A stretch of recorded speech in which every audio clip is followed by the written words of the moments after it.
Abraham Lincoln સેક્રેટરીને એક not કરાવતા, એક બાઈ વચ્ચે કાંઈક ને કાંઈક બોલે, ને સેક્રેટરી કે સાહેબ આ કર્કશા છે કોણ? તો લિંકન કે મારા પત્ની છે, મેરી ટોડ લિંકન. બોલો કે માફ કરજો સાહેબ, મારી ભૂલ થઈ ગઈ. લિંકન કે નહીં, ભૂલ મારી થઈ છે, તમે કેમ માફી માંગો?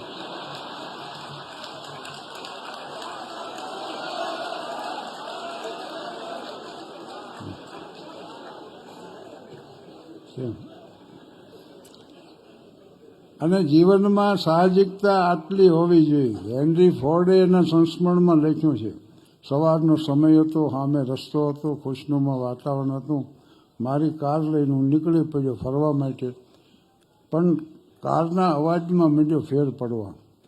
થોડી વારમાં મોટર અટકીને ઊભી રહી. મેં મારી સમજણ પ્રમાણેને ચાલુ કરવા પ્રયાસ કર્યો, પણ ચાલુ ન થયું. એમાં એક ગામડીઓ નીકળ્યો, ગાડું લઈને, ખેડૂત નીકળ્યો. તો મેં એને વિનંતી કરી કે ભાઈ નજીકના ગેરેજે પહોંચાડી દેશો? બોલો કે પહોંચાડી દઉં.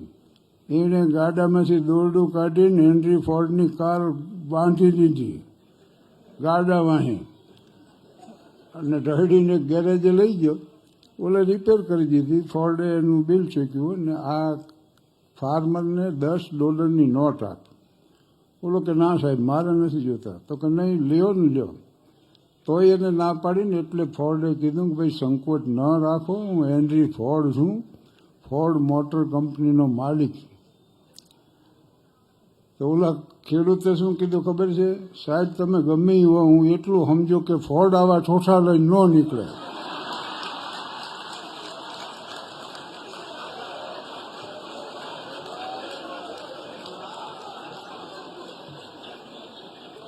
અને આ વાત એને એના સંસ્મરણમાં લખી જ પાછી.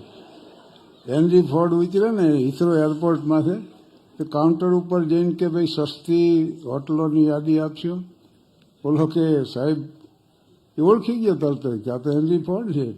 સાહેબ આપના દીકરા દીકરીઓ આવે છે ને મોંઘામાં મોંઘી હોટલની પહેલી તપાસ કરે, આપ સસ્તી હોટલનું પૂછો? એટલે ફોર્ડે કીધું કે એમને પોહાય કરોડપતિના દીકરા દીકરી છે, હું ગરીબ ખેડૂતનો દીકરો, મને ન પહોંચે. આ દેવતરની સાર્થકતા છે.